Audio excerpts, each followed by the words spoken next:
President Trump and President Putin are now recovering from the meeting that they had earlier today. We finally had the big meeting. We've been looking forward to what's going to happen when Trump and Putin themselves get together and meet. We've been speculating on all kinds of things. Well, now we have some actual commentary from the two to try to figure out what actually did happen. Now, there's not a whole lot of answers.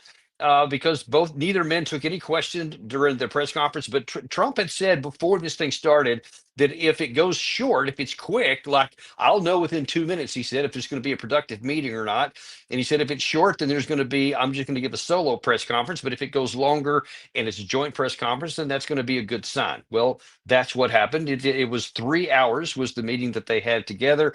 And the two sides did have a joint press conference. Both men made a short commentary. It wasn't a whole lot by either, but there were some things that were said, and I think that we can at least have an educated guess as to what may have been happening behind the scenes and can give you a kind of a decent idea about what may be coming next. Now, as you're seeing there on the screen, those were some of some of the visuals that happened before the meeting began. You had this really lengthy red carpet. It was kind of interesting. This is on a U.S. Air Force base in Alaska. And Putin seemed really happy at the beginning. In fact, the two men looked like almost like old buddies kind of getting together. And I know that's not going to play well in Ukraine. He's certainly Trump is going to be pillared in many outlets in the United States because he always has that reputation of cozying up to dictators, et cetera. But listen, I mean, we just got to say this right off the top. If you want to hold up the sample of what not to do, look to the Biden administration. They refused ever during this from the time the war began until he left office to even talk to Putin, much let alone even try to find a negotiated settlement. And people can say Trump is talking to dictators, he's whatever term you want to use, but he is talking and he's making us, for the first time since this war broke out, to actually have a legitimate shot at having it ended. Now, we'll see if that ends up being successful or not. But President Trump deserves credit for giving it his very best because he is literally the only Western leader on the planet that is actively trying to bring the war to an end. And I can just tell you from some sources I have in Ukraine, whatever Zelensky may say at the official level, and certainly many of the others in Ukraine that do want the war to continue on and don't want to give in to anything, there are a significant number of people at all levels, from the government officials all the way down to regular people, that just want the death and destruction in the war to end. So I think that privately, a lot of them will be hopeful. But as we're going to see, it's a little too early for celebration. It's a little too early to say anything definitive from this, but it is a chance to say something. So let's take a look first. We're going to look at a number of things that Vladimir Putin said, and then we're going to look at what President Trump had to say and see if we can figure out where it's going next. First of all, President Putin said, I think one of the most important things of this whole press conference, it's still the root causes. We're convinced that in order to make the settlement lasting and long-term, we need to eliminate all the primary roots, the primary causes of that conflict. And we've said it multiple times, to consider all legitimate concerns of Russia and to reinstate a just balance of security in Europe and in the world on the whole. And I agree with President Trump, as he has said today, that naturally the security of Ukraine should be ensured as well. Naturally, we are prepared to work on that. I would like to hope that the agreement that we've reached together will help us bring closer that goal and will pave the path towards peace in Ukraine. We expect that Kyiv and European capitals will perceive that constructively and that they won't throw a wrench in the works. They will not make any attempts to use some backroom dealings to conduct provocations to torpedo the nascent progress. Okay, a lot to unpack right there. Putin starts off by saying, listen, we're looking for a negotiated end. We do want this war to come to an end. And we're looking for an end state that everybody has a chance for security, whether that's the United States, it's Russia, of course, Europe, he specifies. He even says, yes, it even includes Ukraine. So whatever end state Ukraine's going to end up looking in, he says, look, we want a deal to where everybody has security, i.e., we're not looking to just get Ukraine off the map here so we can come roll into the West and then go in after the next war. Now, of course, people will say, well, of course he's going to say that. He's just going to say whatever he needs to in order to, to trick us all, et cetera. Nobody has to get tricked here. Nobody is going to get tricked here. Let me just be blunt on that. You already see Europe's in the midst of a rebuilding and a rearmament program. You've seen the NATO Secretary Mark Rutte talking about how we've got to get ready quick. We've got to start. Everybody's got to spend up to 5% of GDP. None of that is going to change. Nobody's going to be.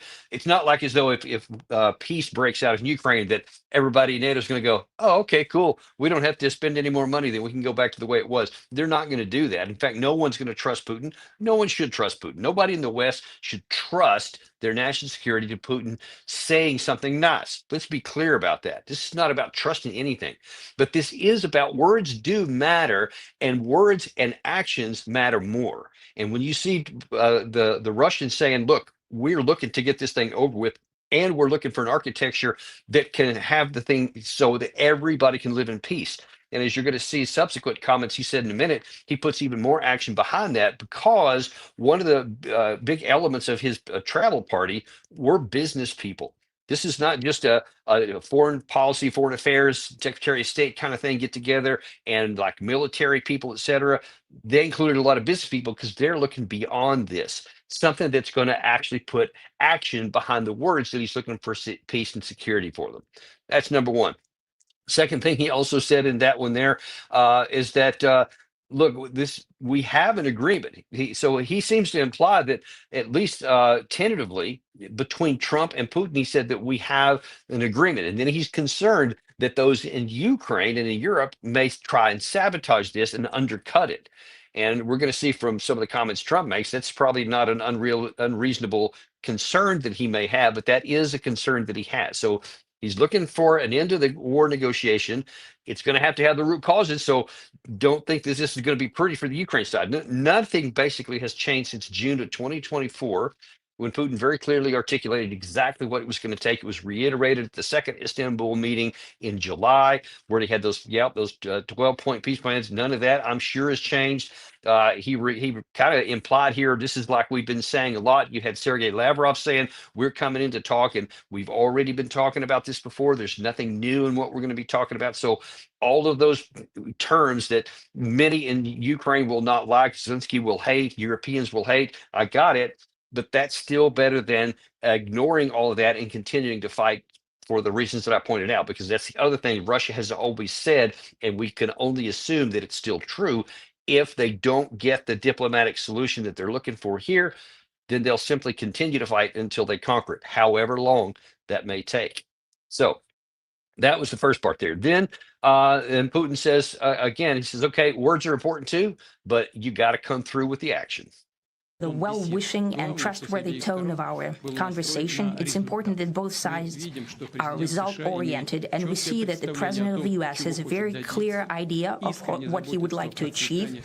He sincerely cares about the prosperity of his nation. Still, he understands that Russia has its own national interests. I expect that today's agreements will be the starting point, not only for the solution of the Ukrainian issue, but also will help us bring back business-like and pragmatic relations between Russia and the U.S. So, like we've been talking in the last several days, the Russians are looking beyond this war. Actually, we've been talking about this for months. Russia's not just looking to, quote, conquer Ukraine. They're looking to have a diplomatic end to this, and they're looking specifically with the United States, ever since Trump came into office, about resetting relations, because Russia is going to exist no matter what. However this war comes to an end, but whether soon, later, medium, whether through negotiations or through battling out on the battlefield, Russia's still going to be there. America's still going to be there. Europe's still going to be there. So that he's looking beyond this and saying, hey, we've got to figure out how to live and do something that's pragmatic and positive for both sides. It's also important, let me just point out there, because that last image, you can see it pretty clearly when the camera zoomed back, is it says up there, pursuing peace, right? So that shows you, that's what the Americans set up. This is on our soil here. So that is Trump's indication, preference. He wants this to have a peaceful resolution. He's not looking to continue on and to fight the war. Putin himself is looking to have peace and to have things resolved so that the whole continent, and to include the United States as well, can at least get into some stability. Nobody has any fantasies about everybody's going to be best friends, and that the Europeans and the Ukrainians and the Russians and the Americans, everybody's going to be fine after this. They can be, over time, we can get back into a stable relationship, something that's useful and healthy and has win-win opportunities and gets the possibility of nuclear war off the table. That should animate everything that we're doing here. And hopefully, God willing, we'll get enough leaders in the West that can acknowledge the fundamentals that the war can never be won by the Ukraine side. And the longer it goes, the more of them will die and the more land they'll lose, and the worse the terms will eventually be. That should be crystal clear by now. And it seems that Putin and Trump recognize that. That's helpful. So let's go on. Now, in terms of looking beyond, and I told you a lot of the President Putin's travel party included businessmen. He spoke specifically about the business opportunities. We have a lot of dimensions for joint work. It is clear that the US and Russian investment and business potential offer each other so much in trade, digital, high-tech, and in space exploration. We see that Arctic cooperation is also very possible, and our international context, for example, between the Far East of Russia and the west coast of the US. Overall, it's very important for our countries to turn the page. It's very important, he says, to turn the page. Now, again, looking at this from the Ukrainian perspective, I know a lot of them, and anybody who's down on Russia will say, well, yeah, of course he does. He wants to get this war off the table because it's costing him so much. It's a big anchor on their economy. And I'm sure that there's elements of truth in all of that.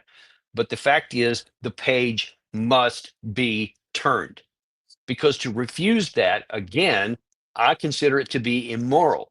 What Ukraine and the European Union, or what the Biden administration before that were doing, whereas they refused to acknowledge and accept any kind of diplomatic off-ramp that was available, and it could have eased the Ukrainian suffering, could have lowered their casualty count, it could have minimized how much they had to pay for the conditions that were going to be left over at the end. But instead, they continued to ignore all of that and continue on. They didn't want to turn the page. In fact, they wanted the page to stay right where it was at, and they didn't seem to care, or some still don't, that the Ukrainian people are the bill payers for that abject refusal.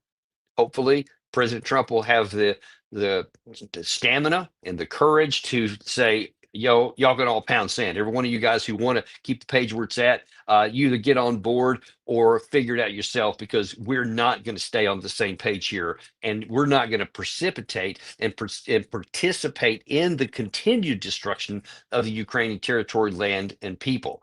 Hopefully, that's where Trump is going to go.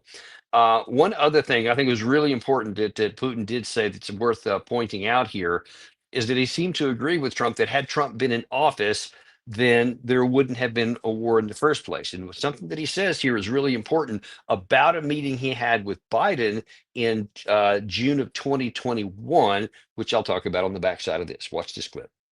I'd like to remind you that in 2022, during the last contact with the previous administration, I tried to convince my previous American colleague that the situation should not be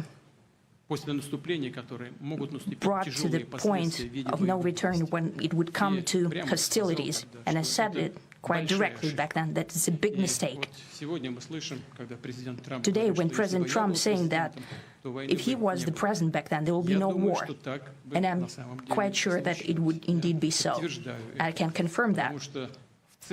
I think that overall, me and President Trump have built a very good, business-like and trustworthy contact.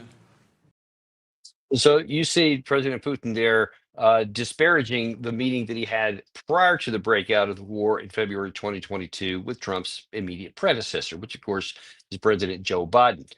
Now, I think I've mentioned here in earlier episodes a few months back that I talked to a diplomatic friend of the United States in Washington, D.C., who has some direct knowledge about the events that took place during that meeting. And in that time, the President Putin told President Biden in no uncertain terms that if NATO continues to push into Ukraine, and if Ukraine continues to have that law in the books that says they will recover all of their lost territories to include Crimea by whatever means necessary, he said, we're not going to let that happen. We will use military force to prevent that from happening.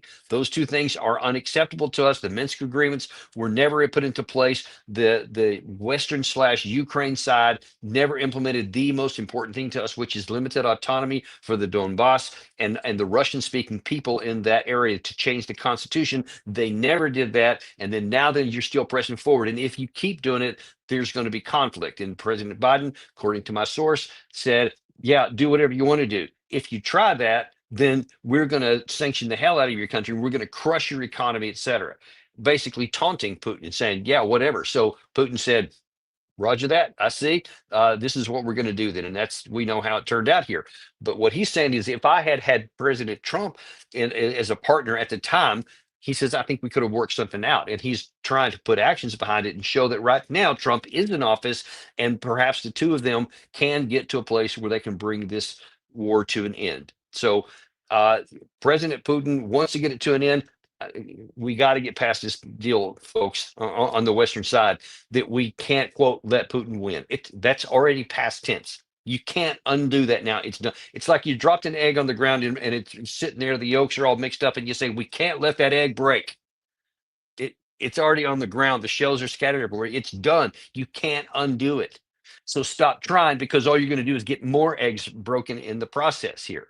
So it's time to wake up for our side, because the Russians, from a position of strength, are not trying to uh, uh, move their strength onto the battlefield further. They could say, you know what, forget it. We've tried the negotiations. We've tried talking with y'all. We're not even going to try it, Trump or no Trump.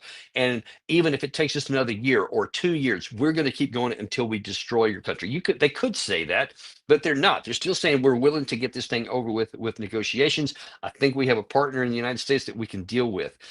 And for the people of Ukraine, I certainly hope they're successful. Let's shift gears now to President Trump, because he also said some interesting things. First of all, after this, he called it a good meeting. Just to put it very quickly, I'm going to start making a few phone calls and tell them what happened. But we had an extremely productive meeting, and many points were agreed to. There are just a very few that are left. Some are not that significant. One is probably the most significant. But we have a very good chance of getting there. We didn't get there, but we have a very good chance of getting there. I would like to thank President Putin and his entire team. So Trump says, there was many points agreed to, and there's apparently some sticking point. I'm sure he would have loved to get to some point to where the two sides could say, hey, we have agreed to this. This is a good step, because both President Trump and Putin, prior to this meeting, both signaled that they didn't expect this to be like a definitive summit that was going to answer all the questions, but that it was going to be a start at a process. It appears, at least in that regard, it came out like they expected it to. But President Trump says, look, we have a number of things agreed to, but there's some sticking points here. But it was still very productive, very positive. Now, in diplomatic terms, this is a good deal. This is a good meeting here, because as long as the two sides didn't break apart and move in opposite directions, or Trump come out and said, all right, I throw my hands up, I didn't get what I want, so I'm going to level more sanctions and we're not going to talk to him, or so, that would have been bad. But as many people have said, I think Winston Churchill is the one that coined it, talk is better than war. Now, unfortunately, in this case, the conflict does continue on, but as long as there are conversations and discussions, then the chance to end the war stays on the table, and the date for this war to come to an end could be moved up and shortened. And that's exactly what we're hoping for. But the devil's in the details, and President Trump was pretty honest about this and saying, I'm going to have to make some phone calls. I'm going to have to get on the phone with Zelensky. Probably by the time we're doing this video here, he's probably either on the phone with him now, or may already have talked to him. We might know something on that later tonight. And then he's also going to talk to European leaders. Maybe he'll get on the phone with them all together. But whatever these issues are, he's going to try to come to a point to where he's going to say, hey, we've got to agree to this kind of stuff. We've got to get these things done here. And I think President Trump sees that there's going to be some difficulty there. And I think he's aware of how big the challenges are, not the least of which is because of the phone call he had on Wednesday before this meeting, where I'm sure all the European leaders, and we saw many of their comments afterwards, where they were emphatically telling him no territorial concessions, no bypassing security guarantees, keeping the door open for NATO, no demilitarization, no denazification. Other than that, we're in complete agreement. Obviously, those are virtually the entire opposite of everything that the Russians are pitching. So that's what they want, which is the opposite nearly of what Trump wants, because that won't end the war. That will keep the page sit there. It will not be turned. Now comes the hard part for Trump on his own side. Oddly enough, working with the Russian side is something that's more amenable, but working with our side is not. And as Trump said, until you get a deal, you got no deal. There's no deal until there's a deal. I will call up NATO in a little while. I will call up the various people that I think are appropriate, and I'll, of course, call up President Zelensky and tell him about today's meeting. It's ultimately up to them. They're going to have to agree with what Marco and Steve and some of the great people from the Trump administration who've come here. We also have some tremendous Russian business representatives here, and I think everybody wants to deal with us. We've become the hottest country anywhere in the world in a very short period of time, and we look forward to that. We look forward to dealing. Let's see. That's Trump talking about how he's going to have to talk all these people. He's going to have to convince them stuff. But he said, look, everybody wants to do business with us, and certainly in that regard, he's right. He's just going to have to see if he can get past the emotional baggage that the West has, that they are so stuck and so myopically focused on what we want that we're not willing to look at the bigger picture. We're not willing to look beyond today and see that it's harming all of our collective interests, as well as, of course, Ukraine's paying the biggest price on this. But Trump's going to have to try and move all them even further down the line. And he seems aware of how hard that's going to be, and he's probably in the process of finding that out right now. Now, as I said, the fact that this ended on an amiable note, that the two men agreed to have a joint press conference. Nobody just, talked negatively about the other. They didn't contradict one another, etc. And then at the very end, President Trump said, "Hey, you know what? Let's look forward to the next meeting." Again, Mr. President, I'd like to thank you very much, and we'll speak to you very soon, and probably see you again very soon. Thank you very much, Vladimir. Next time in Moscow. Oh, that's an interesting one. I don't know. I'll get a little heat on that one, but I could see it possibly happening. Thank you very much, Vladimir. And thank you all. That was very interesting. So Vladimir Putin responded not with the translator, but in English directly to Trump. We'll see the next one in Moscow. And the Russians had signaled even before this meeting began that they hoped that there would be subsequent meetings. And they did say that I saw actually in some of the Russian media that the idea was already floated that they would like to invite Trump into Moscow.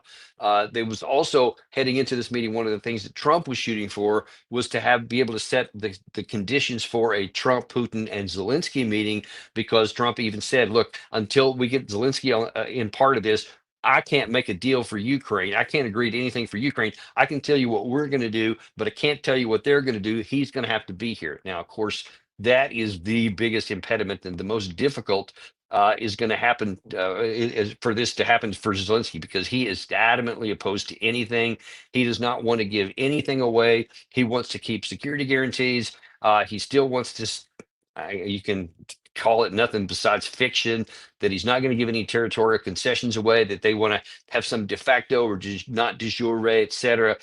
But I just don't see how any of that stuff's going to fly. I don't know that Zelensky's going to agree to anything, to give anything away. So I think that's probably Trump's number one biggest difficulty, even more so than the European leaders, all of them together. That may be the difficult time, because for Zelensky to show up somewhere at a meeting and be able to say, wow, this is something that I'm willing to give away. It would cause a lot of angst, and there's been many people who have speculated that because of the hardcore right inside the Zelensky's bubble would be so opposed to that it's not entirely possible he would not be the victim of a coup under his own government. I don't have enough information to say whether that's valid or not. only that it seems to come from a number of different sources that is a much bigger pressure on Zelensky than many in the West seem to recognize. I can't say for sure about that, but what I can say very confidently for we've seen now for 3.5 years is his, and actually you can go back more than four, actually since 2019, since he's been in office, he has just been adamant on not submitting to anything that the Russians said, not to keep war from coming in the first place, not to get it off the table in 2022, 2023, 2024, or today. He has been opposed to it, and you can speculate yourself about what the reasons may be. But what we know for a fact is that he has been unwilling to compromise on any point at all to bring this war to a conclusion. A couple of points I want to make real quick here before letting you go tonight. Just some observations. Trump really seemed tired at this. He was didn't have much energy. One can imagine he's been traveling around. Certainly that was a long plane ride, and then 3 hours of probably very intense conversations. But he seems very motivated to wanting to get this over. But he really did seem kind of uh, very low on energy at the end there, whereas Putin seemed quite energetic. He seemed quite full of energy and certainly eager to get on to the next phases on this. So hopefully they can continue to move that to get it to a new meeting and to finally to an end. One other thing that's important to point out here, Putin is, I've seen a lot of people talk about this in the last 24 hours or so. Putin is just really good at his KGB upbringing and training, and he is very famous and well known for studying the people that he talks to very, very carefully. And he knows the right language to use. He knows their pressure points. He knows what makes them happy, etc. And there's no doubt that he was using a lot of that, a lot of flattery and stuff. Ask Mark Rutte about flattery and how some leaders in the world use that. Ask Keir Starmer. A lot of them are good. Most leaders try to do that because they know that's something that gets Trump's motivation up. So Putin was certainly doing the same thing. You see that on Trump's own cabinet. A lot of people use that same kind of tactic. So just understand where that's coming from. So, like I said earlier, we don't take Putin at his word for anything, but we do listen to his words. And when his words and his actions line up and match, and it could lead to something that's a benefit to the United States, that's something we need to pay attention to. And it is in America's interest to get this war over with quickly as possible. It's in Europe's interest to get this war over with as quickly as possible. And even though it's not in Zelensky's personal preference, it is in the interest of the Ukrainian people to get the destruction and the dying over with as soon as possible. And we certainly wish the president well. Now, I may be back to you later tonight. I'm not sure because President Trump is going to be on Sean Hannity on Fox News later tonight. And, those two are old friends, and he may give more information than he's given so far at that press conference because he didn't take any questions. So if there's anything of value on that, we may come back later tonight. Otherwise, we'll try to catch you tomorrow or the next time we have a show on the Daniel Davis Deep Dive. Thanks for being up with us late tonight. Really appreciate it. We'll see you then.